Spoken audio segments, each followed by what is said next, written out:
Good evening and welcome to the Planning and Zoning Commission meeting for January 7th, 2019. Can we have the roll? Tyler Robinson. Here. John Spring.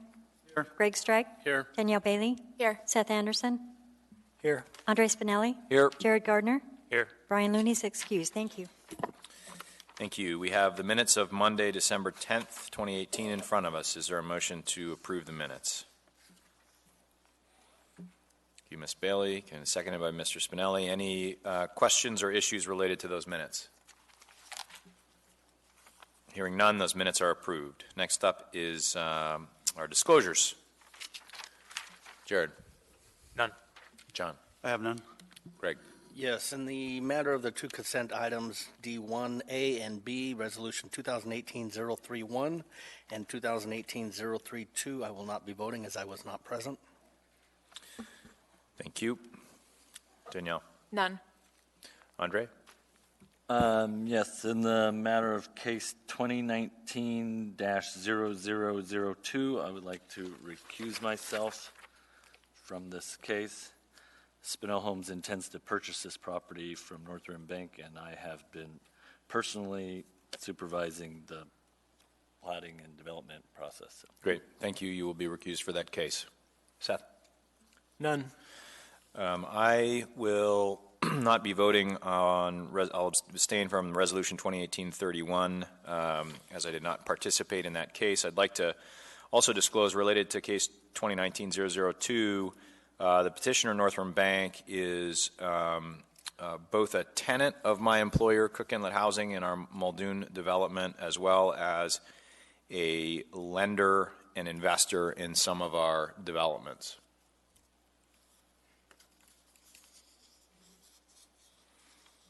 Ms. Bailey. Just to run through some of the conflict of interest questions. Do you have a substantial financial interest or a substantial private interest in this matter? In this particular case, no.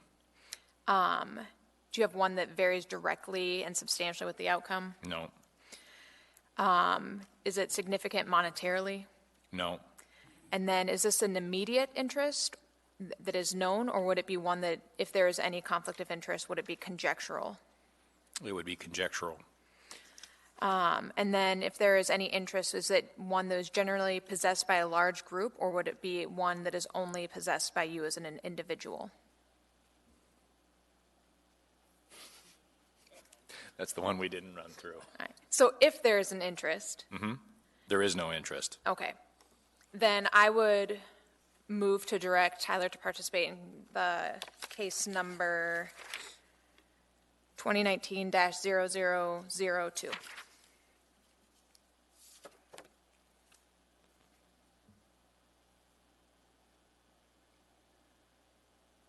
want to run through it?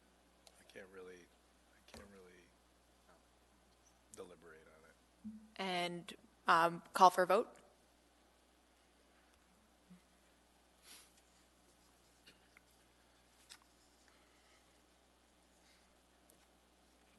And the motion passes. Okay, thanks. Next up is the informational item, case 2018-0101. This is an ordinance being brought forward from the municipality, from the planning department to the assembly, and they're bringing this to us as an informational item.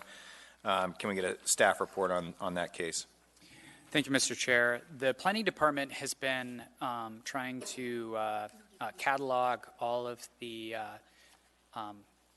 inconsistencies in the code and package them in batches of ordinances, technical amendments to correct those inconsistencies in the code. And this is one of those ordinances.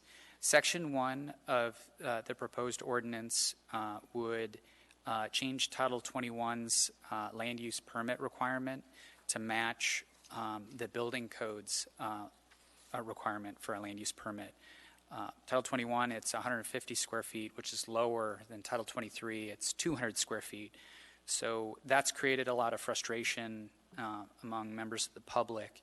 If the two different titles were to match, then that would resolve this. This ordinance proposes to reconcile that disparity in those two numbers. Section 2 of the code Section 2 of this ordinance would fix something in the B1A, B1B, and RO districts. There in the table of dimensional standards, it caps the height of a building, and it also caps the number of stories that a building is allowed to have in each of these districts. Well, it also sends you to a different section of code where if you do certain public amenities, then you can get additional height for your building. But that section of code doesn't address whether or not you get another story.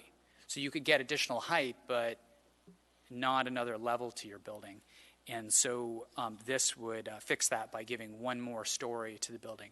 Now, keep in mind that this would not change the height of the building in any way. The total height of the building would still be measured in feet from grade to the top of the building, but this would allow an extra level within that allowed height. Section 3, 4, 5, and 6 go in and correct cross-references that refer to the wrong section of code. It would refer you to the correct section now, which eliminates confusion. Also, the nonconformities chapter 12, where you can apply for grandfather rights for your building or the use of your property. That chapter 12 is missing a reference to Chugach Eagle River, chapter 10, and to Girdwood, chapter 9. So this is adding that reference, which we're already using, but it's correcting that. I'd be happy to answer any questions. That's an overview of what this ordinance would do. Thank you.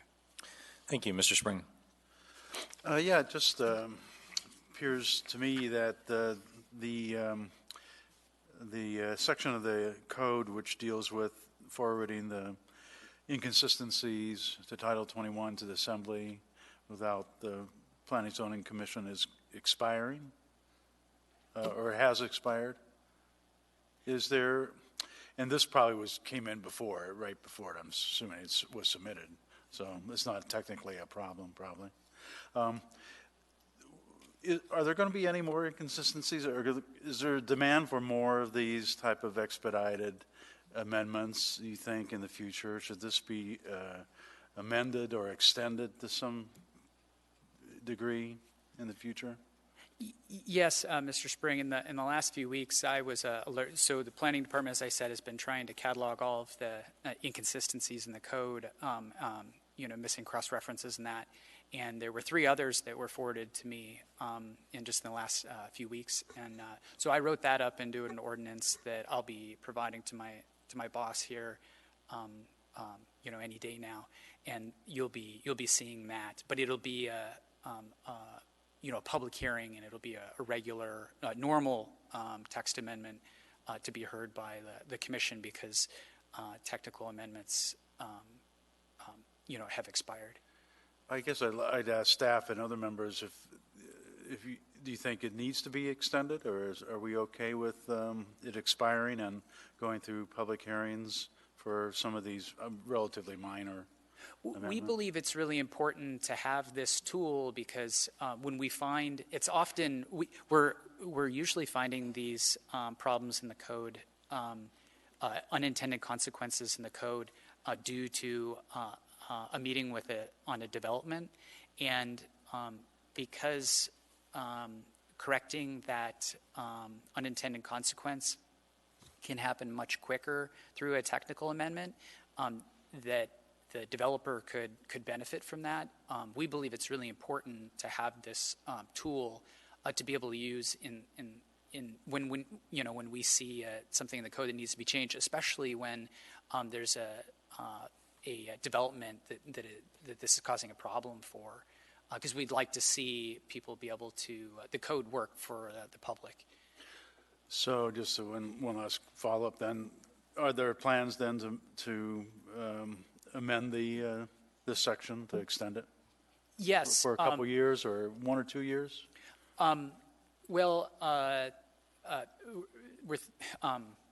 So the amendment that, the ordinance that will be coming to you soon will include a provision that would extend technical amendments, whether it be 2 or 3 years. It's something Dave's been so busy, I haven't been able to ask him about it. Thank you. Thanks, Mr. Strike. It's interesting that we're spending time on that topic. That was a topic I actually brought up earlier last week. Good. I think the unintended consequences, you need to have a mechanism, you need to have an avenue. We haven't seen that great amount of development take place over the last 5 years since the implementation of Title 21. So it hasn't gone through all the trials and tribulations that it needed to get ferreted out. So again, I think you're going to see support from this body for that, extending that sunset clause or whatever we want to rephrase that. Thank you. Thank you, Mr. Anderson. I just had a few suggestions for some minor edits to the ordinance. Sure. On page 5 of the packet, section D, under conditional building height, the first word is increase, and then buildings is the next word. I think increase is an extra word that is added in there. Could you say which page and line again? Page 5 of the packet, and page 3 of 9 of the technical amendments, line 14. Okay, page 3, line 14. Page 5, line 14. Increase buildings. Oh, okay. Thank you. And the second one was, there was, page 7 starts to include tables from Title 21. And there's several tables for R2, R3, R4. The RO table is missing, and the RO is one of the ones that was amended, so I'm not sure if it was intended to be in there.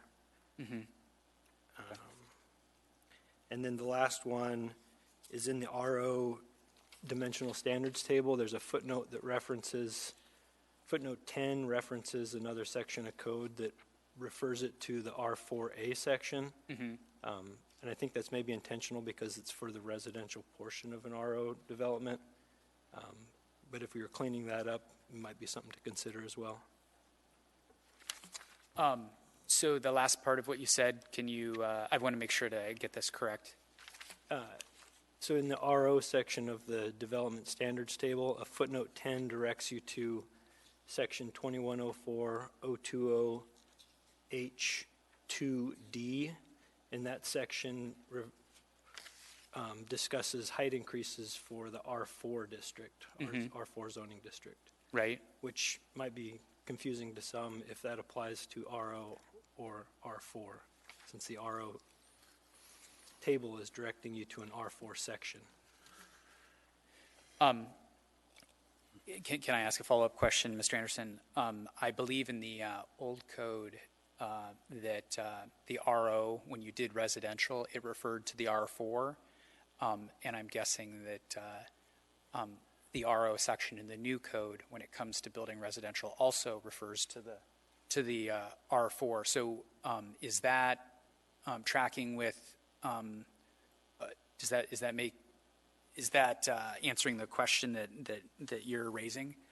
I mean, it's clear to me that I think the intention is to use the R4 height increase for residential and RO, but it's not real specific and clear just by referencing that one footnote.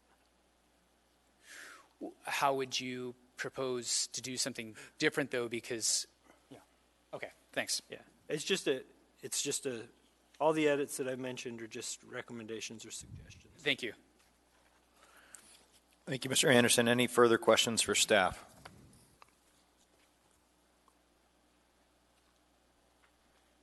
Mr. Spring. I don't have a question, but I'd like to make my usual motion. Go ahead. And I can't seem to push the button here, but, oh, here it is, okay. Yeah, I'd like to make a motion to that the proposed amendments to Title 21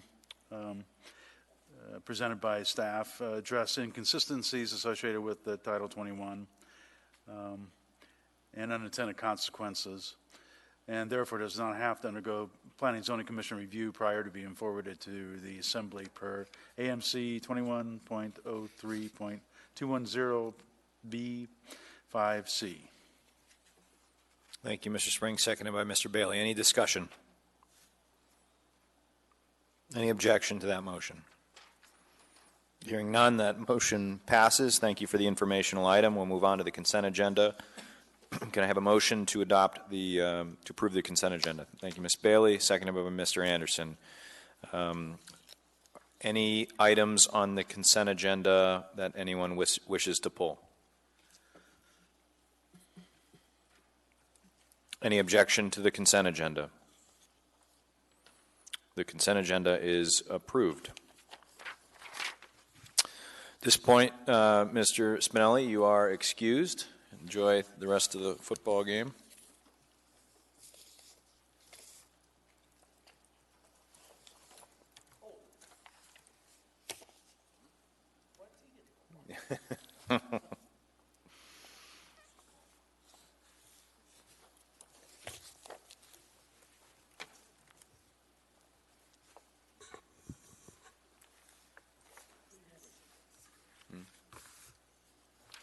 Yeah.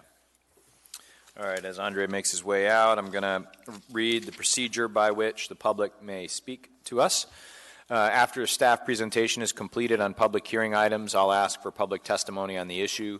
Persons who wish to testify will follow the time limits established in the Commission Rules of Procedure. Petitioners, including his or her representatives, 10 minutes, and part of this time may be reserved for rebuttal. Representatives of groups, such as community councils, 5 minutes, and individuals, 3 minutes. When your testimony is complete, you may be asked questions by the Commission. You may only testify once on any issue unless questioned by the Commission. An individual may have appeal rights relating to any action the Planning and Zoning Commission takes, except Commission recommendations to the Assembly, which are not appealable. As a rezoning, our action here tonight is a recommendation to the Assembly. So with that, I'd like to have the staff presentation on case 2019-002. Thank you, Mr. Chair. Northrim Bank is requesting to rezone 2 parcels of land totaling approximately 6.5 acres from CER3 SL, that's Chugiak Eagle River Mixed Residential with Special Limitations, to CER1, which is Chugiak Eagle River Single Family Residential. The petition site is located east and north of Eagle River Lane, south of Ptarmigan Boulevard, and west of Wren Circle in Eagle River. Northrim Bank would like to develop the petition site into a small neighborhood of single-family homes. The current special limitations imposed on the northern parcel are detailed in Section 6 of AO 84-101 as amended. It's included in Attachment 5 of the staff packet. Special limitations imposed on the southern parcel are detailed in Section 3 of AO 99-148, and that's also included in Attachment 5 of the staff packet. The special limitations imposed on these parcels were the result of community concerns at the time of the entire 225-acre Eagle Crossing subdivision rezone, which occurred in 1984. The concerns of the community in 1984 have not been expressed for this rezone. Considering these limitations have become unnecessary and place outdated restrictions on this approximately 6.5 acre property due to the adoption of the 2006 Chugiak Eagle River Comp Plan and new Title 21. The planned development will result into 27 single-family homes on a site consisting of approximately 6.5 acres. This will result in a housing density of 4 dwellings per acre, which is consistent with the Chugiak Eagle River Comp Plan. As such, an accompanying amendment to the Comp Plan is not required. Planning Department presents the following findings regarding the approval criteria of Anchorage Municipal Code Title 21, Chapter 3, subsection 160E. For criteria 1, the criteria is met. By downsizing this property, development on this property will be less intensive than what is permitted under the petition site's current zoning designation. In addition to creating a lesser impact on the petition site, this development will bring additional single-family homes to the Chugiak Eagle River housing market. Compliant roadways, utilities, and pedestrian amenities will be installed as part of the proposed development. These improvements are a benefit to the public health, safety, and general welfare of the citizens of the Chugiak Eagle River area. For criteria 2, the criteria is met. The 2006 Chugach Eagle River Comp Plan Update Land Use Plan Map identifies this site as residential 3 to 6 dwelling units per acre. It's also compatible with the locational criteria of the CER1 district in the Chugach Eagle River Comp Plan, as well as Policy 3A3A, Goal 3A 1A, and Policy 23C of the comp plan. And criteria 3, criteria is met. This rezone is consistent with the purpose of the CER1 zoning district. Criteria 4, criteria is met. This rezone is compatible with surrounding zoning districts and existing developments surrounding the petition site. The proposed CER1 zoning is a less intensive zoning district than the current CER3 SL zoning district. Criteria 5, the criteria is met. The petition site is currently being accessed via Eagle River Lane and Ptarmigan Boulevard. Both parcels within the petition site have access to public water, but public sanitary sewer service is not available. The petition site is within the police service area, fire service area, the Chugach Birchwood Eagle River Rural Road service area, and the Chugach Eagle River Parks and Recreation service area. The petition site is located outside the building safety service area, and public transportation is not available to the site. For criteria 6, the criteria is met. The proposed rezone is unlikely to adversely impact the natural environment. While some vegetation clearing is anticipated, Anchorage Municipal Code requires a minimum density of 20 trees per acre for all new residential developments. This requirement can be met through the planting of new trees. However, Municipal Code places preference on using existing vegetation and trees to achieve compliance. In addition to landscaping requirements, this site will be required to construct roads which meet the minimum requirements of Title 21 and Title 23. Along with constructed roadways, this site will also be required to install all necessary utilities, including stormwater and drainage facilities. For access, this site will ultimately be taking access from Eagle River Lane, which is classified as a Class 1B collector, seeing between 2,000 and 10,000 vehicle trips per day. It is unlikely that the additional traffic generation of approximately 250 daily vehicle trips to this site will increase the adverse impacts to the surrounding natural environment. Slopes in excess of 30% exist on site. However, if the petitioner chooses to develop those areas, they will be subject to the provisions of Anchorage Municipal Code and the steep slope development standards. These provisions require an administrative site plan review for developments occurring on slopes between 30 and 50%, as well as several geotechnical reports to be provided to demonstrate the development's safety and area of disturbance. For criteria 7, the criteria is met. The proposed CER1 district will create a less intensive zoning district than what is currently allowed in the existing CER3 SL district. This will create a zoning buffer of less intensive uses, separating the CER3 district to the south and the CER6 district to the north. The Planning Department does not anticipate adverse impacts upon adjacent land uses as a result of this rezone, nor does it see a need to add stipulations to the approval of the rezone request. For criteria 8, the criteria is met. The 2006 Chugach Eagle River Comp Plan Land Use Plan Map classifies the petition site as residential 3 to 6 dwelling units per acre. This rezone is consistent with the petition site's classification in the Chugach Eagle River Comp Plan and will not exacerbate an undesired land use pattern. Surrounding land uses are predominantly single-family residential. And criteria 9, the criteria is met. The rezoning will not result in a split zone lot. And taking those findings into account, the Planning Department recommends approval of the rezone from CER3 SL district to CER1. I just had one last comment for the commission on page 38. There's a public comment that was submitted by Chuck Spinelli. As you heard earlier, Spinell Homes will be the developer of this lot, and it's up to the commission whether or not they'd like to consider that public comment as part of their findings. Thank you. Thank you. Any questions for staff before we go to public hearing? Mr. Spring. Just a couple of things. I don't know if it's really that pertinent to the rezone itself, but there's a mention of some erosion problems on Eagle River Lane in some of the comments, and It doesn't seem like this particular rezone will exacerbate that, but what is the nature of that erosion problem? Excuse me. Mr. Chair, Commissioner Spring, the petitioner can go into detail. They do have a fairly extensive site grading and drainage plan that they're going to be executing if the rezone is approved.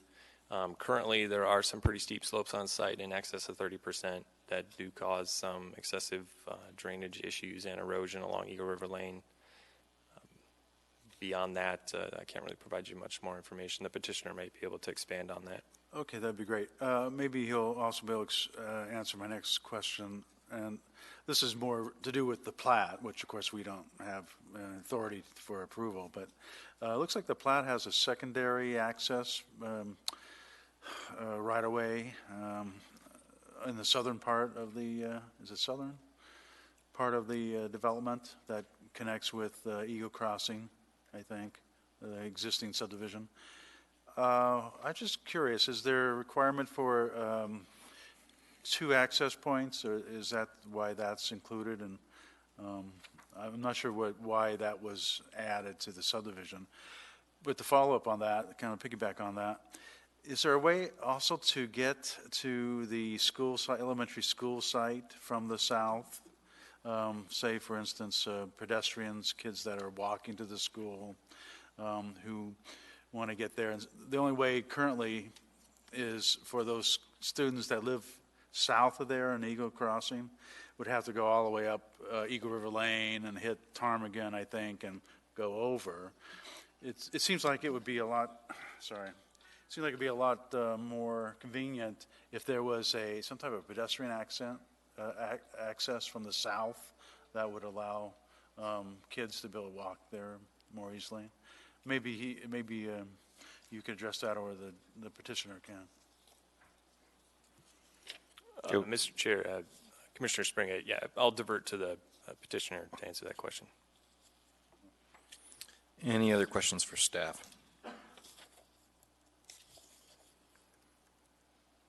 Okay, at this point, I'd like to open the public hearing, starting with the petitioner. Good evening. My name is Tony Hoffman. I'm with the Boutte Company, and we are representing the petitioner, North Rim Bank, as well as Spinell Homes on this project.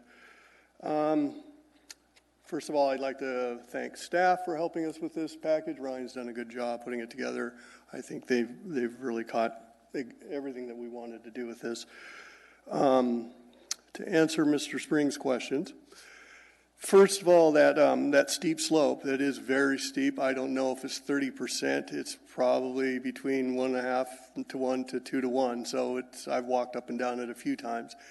So we can't change the slope, but the erosion problem that was originally there has been stabilized. And we've had multiple conversations with Mark Littlefield of the Eagle River Roads and Drainage. He's the guy that we talked to for these. So he's happy with the way it's been stabilized and hasn't requested any additional drainage infrastructure yet. Of course, we haven't put that grading plan in front of him yet. But when we met with him and when you drive up and down it, it appears to be stabilized pretty well. However, that is something that we will be considering when we do the grading plan, because when we come through and do the initial grading, it's going to be a mass grading plan where we can build this, and we've kind of done a pretty good preliminary grading analysis, and we can create this road from the south to the north in 5% grade and just keep all the material inside and just kind of move it around. And that will actually drop the total overall height of that slope some. There'll be some cut down on that, and that'll be pushed into the site. So we will be decreasing that slope a little bit with the grading plan. So that's about all I can really tell you about that. We have had some conversations with Littlefield about this, and he's our preliminary plat, we're proposing private roads, and he's more than happy to not have to, this road in here, to not have to deal with that. So we've had a few meetings with him. Regarding that south flag, I guess you'd call it the knob, there is, what that is, if you look on the plat map, not my drafted plot or new proposed subdivision, but the actual plat, when they platted this, They created that, I believe, not as a secondary access, but there's a water and sewer easement that runs through there. And it's a total of 40 feet wide, and it's kind of centered in there. If you look at the Lounsbury Plat 2014, you'll see it. And I'm not quite sure, I don't believe there was ever an intent for a road to come down there because it's really steep right there. So that, in that Eagles Nest Road, I think is what it is, or whatever it is, Eagle Hill Circle, we will be tying into the sewer and storm right there. So it'll come down the hill right there, but there's no way we could build a road down there. It's 30%. So we could not build a road down through there, and that's not the plan. Our plan is to have a one-way in, one-way out. And with 27 homes and 250 average daily trips, it's not a real big impact we're going to create on Eagle River Lane. So with that said, I'm more than happy we accept the planning's findings, and I'm happy to answer any questions. Thank you. There's a question from Mr. Spring. I just follow up on the previous question about the pedestrian access. Did you look at that? Yeah, we did. So when they recently improved as the part of the 2014 development, when they did the Eagles Nest to the south of us, that's when they built the road to full standard. So there is, as you know, a nice walkway that goes up there, a separated path, and then the kids do have to go to the east along Ptarmigan. And there's a pathway all the way along and separated. So I will say our east boundary, the west boundary of the school site is fenced. It's a fully fenced property. And, we'd have to talk to the school district about opening another access into it. I know a lot of schools do that. They have back accesses and fences, holes, or whatever accesses. And I don't know if they would allow that here. This platting and the platting to the east, I don't really think it's further east. I don't know what's going to happen. There are more, this is part of that master plan. I don't know what the plan is for further east, but in this area, from the topographic standpoint, I don't see another access coming in there. But, we're not saying it couldn't happen. If the school wanted it, but they've not requested it, and we haven't had any conversations with them about it. So. Okay, thank you. Sorry, I don't have more. That's okay. Clarity on that. Fine. Thanks. Any other questions for the petitioner? Okay. About 6 minutes, 42 seconds for rebuttal. At this point, I'd like to open the public hearing for comments. Anyone wishing to testify can come down, state your name, help us out by spelling it for the record, speak into the mic, and when you see these little lights here, when the middle one goes yellow, you have 1 minute remaining. Good evening, everyone. My name is Sarah Alvarez, Sarah with an H, and Alvarez, A-L-V-A-R-E-Z. And I professionally work for the school district. I'm a principal at a Chugach Eagle River Elementary School. And personally, I live on Eagles Nest Court. So this petition, I guess, I don't know what it's called, this is the first time I've ever done this, is impacting me both personally and professionally. And I heard the lovely gentleman over here say earlier that this project would be a benefit to the health and welfare of the Chugach Eagle River community, and I'd like to hear a little bit more about that. I also heard that this project will have 250 vehicles or more coming back and forth every day, and that's been stated as being a limited impact on the neighborhood, and I would disagree. When I purchased my home on Eagles Nest Court, I was guaranteed that there would be no building behind us, one, because Ravenwood Elementary is right there, and then also because that slope at the portion right behind our homes is above a 30% grade, so there would be no homes that would be built on that land.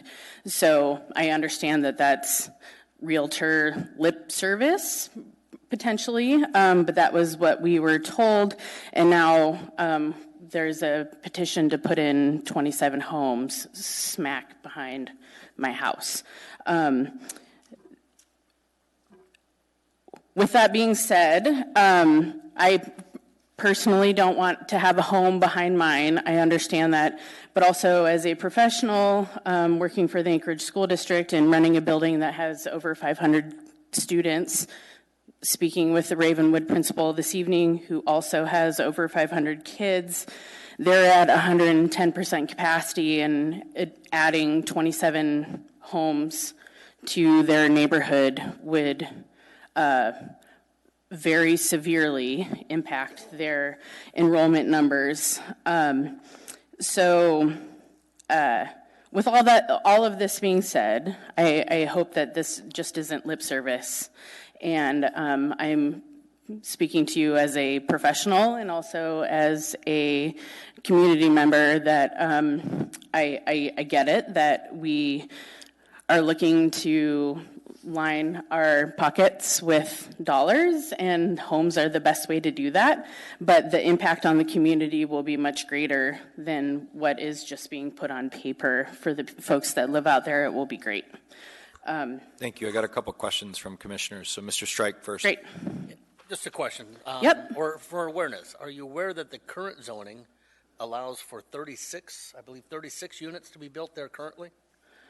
No, I was initially told that there would be 22. Tonight I heard 27. Now I'm hearing 36. No. The current zoning allows up to 36 units to be built on the property. The petitioners before us to downgrade the zoning to reduce the number of homes, domiciles that could be then on this property. I learned that Numbers this now evening. down to 27. But the way the property is situated currently, they can put 36 units in there. I hear you. I'm hearing you. I learned that this evening. Without coming to the commission, without coming to this body for approval. Right, and I'm coming to you to voice my public opinion that I don't want it to happen. I mean, that's both of our rights. I guess my point would be, if we did nothing and disapproved it, they could go out there instead, walk away and put 36 units in. Correct. If I were sitting in your position, I think I would be asking for this to go through to minimize the impact to the neighborhood. This petition before you minimizes the impact to the neighborhood. There's nothing there right now. We don't need to build. It's woods and trees, and it's beautiful. But they don't need to come to the commission to build 36 units. They're coming to the commission to build fewer units. So what's the purpose in coming to the commission in the first place? Zoning. They're changing the zoning to downgrade the zoning. So Less dense. what? Less dense. I think it's a legitimate question, Greg. Okay. Her question to the petitioner of why are they going through this action? I mean, your comment would sort of seem to insinuate that they're not gaining anything from it, but Well, clearly there are more some issues. Multifamily unit, condos, amazing. No, not necessarily. I mean, I think so. We can ask that question of the petitioner, and I appreciate that. I got another question. I mean, it's a good question, and I'd like to hear directly from them why they're choosing to do this. So, Mr. Spring, I'm going to go to you, and if you need to come back, we'll go to you. Can you do the mic? I might delay the question. It's a point of clarification about the density. I'm a little confused now. I think the 39 or whatever in the staff report referred to the maximum number that would be allowed under the comprehensive plan, which is 6 dwellings per acre. Special limitations that are on the existing zoning, R3 zoning, allow a maximum of 4 dwelling units per acre. And this one would, I'm sorry. Go ahead. This one would permit 4.4 dwelling units per acre. So in effect, you're right, it does slightly increase the density by 0.4, which is, about 2 or 3 additional houses, I think. So I you're hear right, that. it's- So where does the 30% grade piece So that's the come other in? issue, and I think just to confirm from maybe staff can weigh in on this. The special limitations that pertain to the existing zoning are shown on page 53, section 6. Is that correct? Where it says R3 SL superscript 1. Can I ask a question? Is Yeah. there any way that, you guys have all this information, but you keep referencing things that we There don't? should be packets out in Okay, the hallway. perfect. Yep, I think Thank staff's going to go grab you one. Thank you. Mr. Chair, your question is correct. That'd be page 53, section 6, and that's what outlines the special limitations imposed on the property currently. And it's correct that there is a density limit of 4.0 dwelling units per acre. However, the difference between going from an R3 to an R1 is in R3 you can do multifamily. So it is the intensity of that housing that is changing. You're going from, possible, real dense, small multifamily units to single-family homes. Right, except we had a habit for a while of changing things to R3, even though our intent was single-family in the past. I mean, it was a way to do, it doesn't mean necessarily that it was going to be multifamily. But your point's well taken with that density cap. On number 2 in that special limitation, this is directly to Ms. Alvarez's question. This provision expressly prohibits any development on slopes over 30%. We didn't hear one way or the other how much 30% slope is actually on this parcel. At least I didn't hear it. But the rezoning, and what you've indicated is the rezoning doesn't flat out prohibit any development on steep slope. They're just conditions by which they have to deal with the steep slope. Is that correct? That's correct, Mr. Chair. As far as the exact percentage of how much exceeds 30% slope, perhaps the petitioner has that number and could provide that to you. In new code, steep slope development has a lot more restrictions on it, a lot more requirements than old code had. An admin site plan review is required, but along with that admin site plan review is a whole list of additional items and geotechnical reviews that have to be completed, which adds to the cost of the project. And for a development of 27 homes, you'd have 3 lots, I think, that exceed 30% slope. So the cost of those 3 lots, would have to take on the additional development costs of paying for all the geotechnical reports. And I believe through the grading plan that the petitioner has in place, they're also going to be eliminating the majority of those 30% slopes on site. So, But just to be clear, dating back to the 84 rezone, you have no way of knowing whether or not that specific special limitation talking about no development on steep slopes was having the effect of rendering this site not developable, that you don't believe that was the intent of that special limitation? Mr. Chair, no. But it was also a 225-acre rezone that, covered a huge swath of land. This is a very small 6.5-acre parcel. Right. And when we redid the comprehensive plan in 2006, this area was specifically identified for residential development between 3 and 6 dwelling units an acre. Correct. Okay. Any other questions for member of the public that has testified? Thank you for your testimony. Sure. And we will be sure to ask the question that you asked to the petitioner when they come back up. I don't know if I'm breaking the rules, but can I comment on the public access from the south or no? No, unfortunately, your time's up. Okay, thanks. Thank you. Anyone else wishing to testify, please come on forward.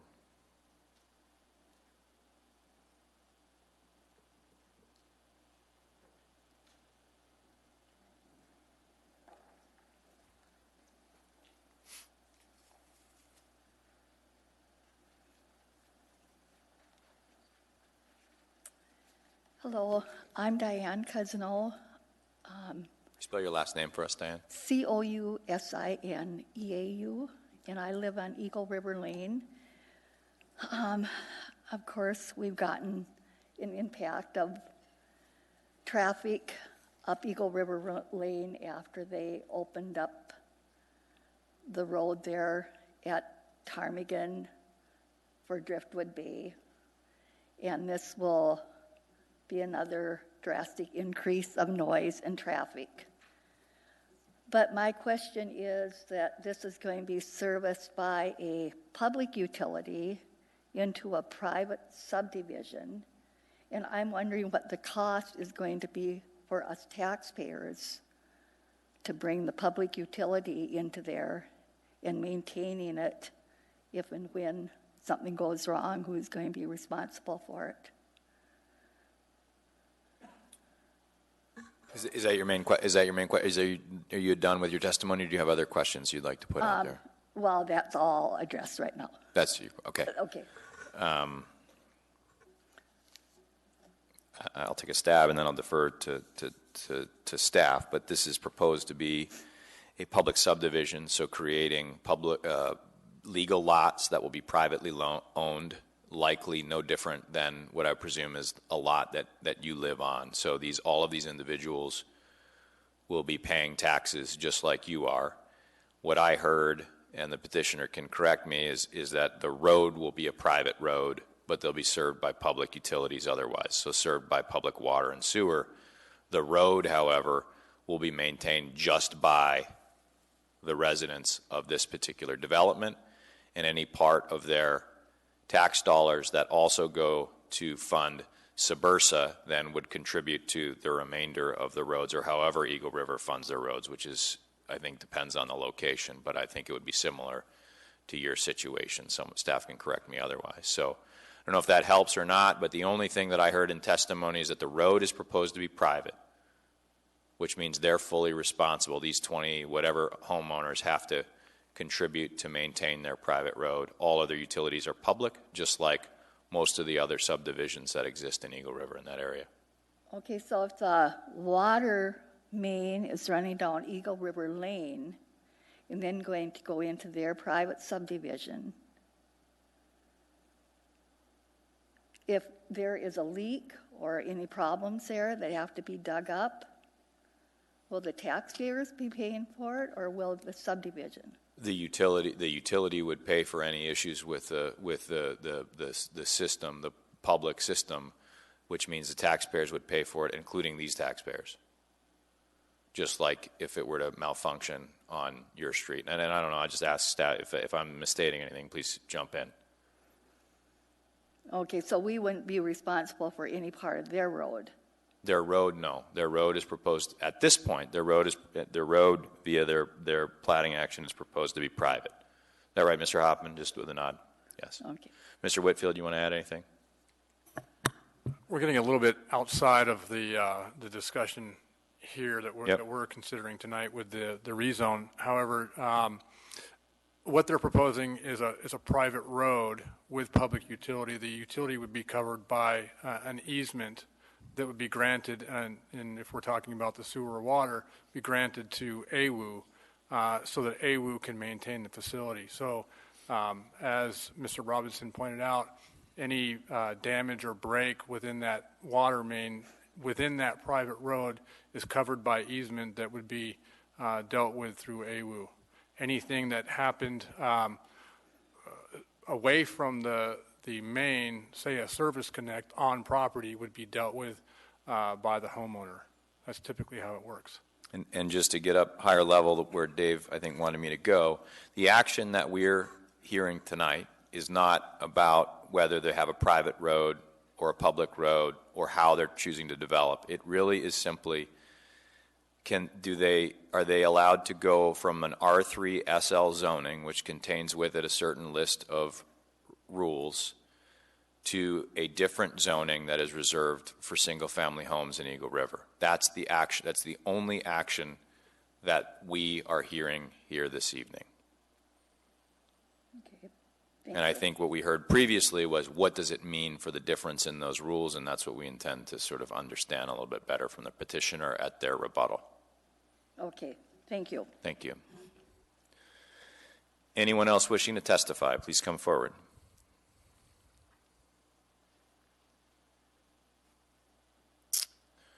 Last call, seeing none. Mr. Whitfield. Through the chair to the public, if I can just quickly say, some of the discussion, some of the concerns that I've heard from the public have kind of revolved around the subdivision. There will be another opportunity should this request for rezoning pass tonight. There will be an opportunity to testify at the platting board where the plat will be heard and decided on. So I would check your mail. You will be seeing mailers. You will see public hearing notice signs up on the property. You will have a second opportunity to testify. And again, that has to do with how they're deciding to take this one large tract and subdivide it out, and so lay out a development a little more specifically. They've provided that here for us so we can understand kind of where they're headed with it, but our decision is on that rezoning issue only. Mr. Hoffman, you have 6 minutes, 42 seconds for rebuttal. I think the question that I heard, and maybe Mr. Spring will jump in on this in a little bit later, but what specifically doesn't work related to the existing special limitations, and help us understand the purpose of pursuing the rezoning. Through the chair, thank you. So when we initially looked at this, and I and other developers and other consultants have looked at this piece of property for many eons, and kind of looked at that 30% limitation. So there are quite a few plans that have been put forth. I've seen them, and what you get is a clustering of 6plexes, 4plexes, whatever's allowed in the R3. And then you also can develop that kind of a scenario without doing a subdivision plan. You can do it as a condo. You can do it as a site plan. So our feeling, and we went back and forth on this. We've looked at some plans. We have some plans, but the developer feels that there is a glut, and this is more of a market-driven, honestly, question. There's a glut of townhouses, condominiums. There's a bigger demand for single-family small lots that we're developing. These are the minimum size new R1 lots. So that's where we wanted to go with this. The city gets full crack at the subdivision standards, the site design standards. There's also the allowance of the 30% slope site plan review, which we're looking at now, how we're going to have to deal with that and how that ties into our development. There's still protections for that 30% slope. It's just in 1984 and then in 99, they just went through and just prohibited 30% slope. And if you look on that 200 acres or however many acres, okay, that made sense. This piece of property is well served by the roads and by the utilities and everything else, and it grading it and creating a nice row of single-family detached homes is the best fit for it, we feel. The option is there for us to develop 6plexes, 4plexes, cluster them together, and put them in certain areas, and then you get what you get. I mean, the community gets very little input on that. So we feel that is what we would call the welfare trade-off. We do get 3 additional, lots, but that's a pretty small trade-off for getting another crack at it. Let's look at a scenario. So we get denied. Okay, then we just drop the subdivision plat and we put in however many condos and townhomes or whatever, and then we just deal with it on a grading permit and a fill and grade kind of thing. So this gives the city and the subdivision and all the public another option to look at it and to talk about it. And the city can regulate it more closely. So that's why we went with this route. We just feel that, the city with this 30% steep slope piece of code really gives them another crack at it. And with geotechnical, we have to do a lot of work to comply with it. Anything else you want to add before I go to questions? You did get the correct answer for the utilities will be public. Public utilities, private road. Yeah. Okay. Right. Okay, thank you. Mr. Spring, you wanted to follow up? Yeah, I agree with you about the demand for single-family housing is greater than multifamily at this point, and there's a shortage, especially in the Anchorage Bowl, and Eagle River is the obvious outlet for the expansion of single-family homes, I think, especially this close to the core. Yeah. But is either yourself or staff regarding one of the conditions of approval for the traffic impact analysis. Will that be required as part of the subdivision plat? I don't know what the threshold is anymore, but is that that won't happen if we eliminate this condition of approval? Commissioner Spring, the threshold would be 500 average daily traffic trips. Oh, okay. And we're at approximately 250 with this development. 250, okay. Do you know if there's any problems with the intersections in that area with regard to congestion? I would tend to believe that that if there was a real problem, traffic would speak up about it in their comments. Randy Ribble and they had no comments about it. I mean, I'm sure from a local standpoint at 8 o'clock in the morning, there probably is traffic. But then again, there is in my neighborhood too. So I don't know. Through the chair, it seems like the critical intersection would be Eagle River Road and Eagle River Lane. That would be where there would be a problem if there was a problem. Okay. Is there a traffic light there now? No. Is there? No, there's not, and there's no street lights, and it takes a really long time. But it seems like that would have been something nice to have from information in the staff report. But personally, I don't think additional 27 or whatever houses with 250 trips a day is going to make a big difference in it. If there is a problem, it's probably from the amount of traffic coming from the south that is access. And if you look at the master plan, there's going to, there is a lot more development that's going to happen. And this is just a very small piece of it, and it's further south. So it may need a traffic eventually light in the future. It may. Yeah.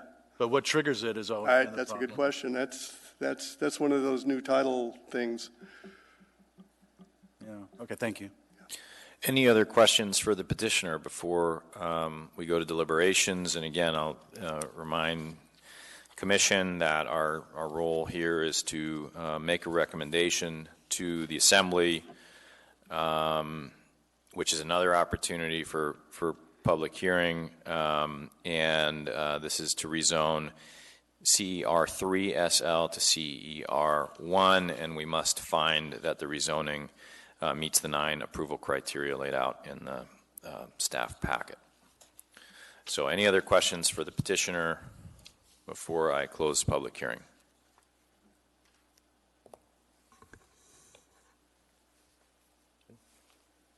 Okay, hearing none, the public hearing is closed. Thank you.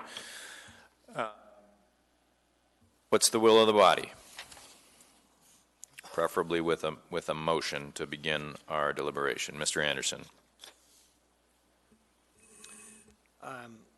I move in the matter of case 20190002, request to rezone from CER3SL to CER1, that the board approve this request as suggested. Thank you, Mr. Anderson. That's seconded by Ms. Bailey. Would you like to speak to your motion? Yes. I think our decision tonight is based on if it's appropriate to rezone and allow the proposed uses. And I find that the 9 approval criteria are met. I do want to point out that I think in the staff report and in the applicant's application, it's worded as a downgrade in the rezone. But I would like to point out, as Commissioner Spring did earlier, that I don't necessarily agree with that. The previous special limitations had a maximum dwelling unit per acre of 4, and R1 allows a maximum dwelling unit per acre of 6. So it's not necessarily a downgrade. But regardless of that, we still meet all of the 9 criteria, and it's supported by the Eagle River Comprehensive Plan. Thank you, Mr. Anderson. Anyone else wishing to speak to the motion? Ms. Bailey. Just speaking to some of the approval criteria directly, I do think that single-family housing is compatible with the surrounding areas. If you look at the other areas, I think a single-family home is way more compatible than a multifamily home in this area. And for that reason, the rezone is appropriate and makes it compatible with the surrounding uses. I also just want to make a comment to the people that came here to testify, because I want to acknowledge that this process is confusing, and that we are here only to decide if a rezone is appropriate, and some of your concerns are valid, and so I highly am going to recommend you bug our staff, and they will tell you where you can comment in on the other aspects. I do think the plating issue is where a lot of your guys' questions come into play, and so I don't want you guys to feel like you are not listened to or disheartened that we seem to be ignoring some of those very important questions that you're raising. They just are things that are outside of the scope of what we are allowed to make our decisions on. So I want to thank you for coming, and I think having those things on the record now will continue to help things out further down the line, but I really want to encourage you to keep bringing those issues up and to not be disheartened.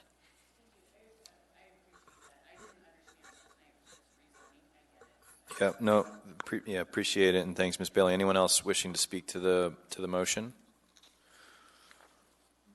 I guess I just also echo Ms.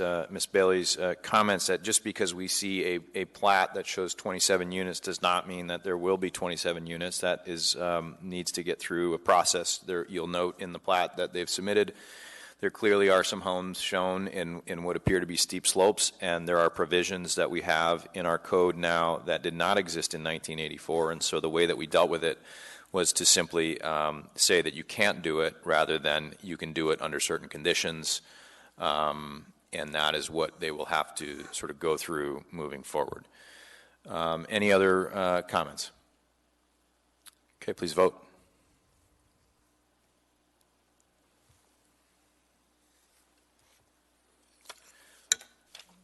So this is approved, which means that we are recommending its approval to the Anchorage Assembly, which typically means it'll get there in 2 months or so.